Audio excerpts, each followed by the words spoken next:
担々ラーメンです。またこれ食べなきゃいけないの。ちょっと一回温めます。なんの罰ゲームよこれなんでこれ食べなきゃいけないの。温めます。猫舌の俺が温まったんで温まったんで、はい、温めんな。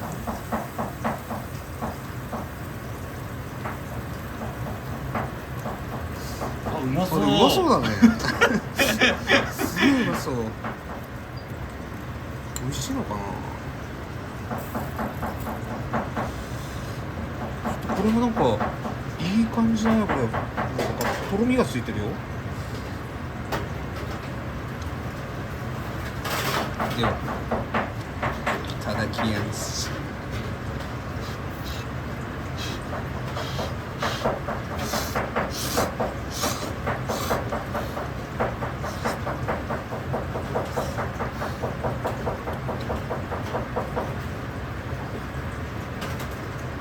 味うまい。そんな思ったほど辛くないね。辛いっすね。だいぶ辛いっすよこれ。辛くないわけがない。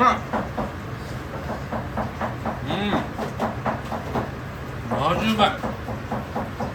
これ何？担々ラーメン。担々麺じゃないんだよ。ラーメンで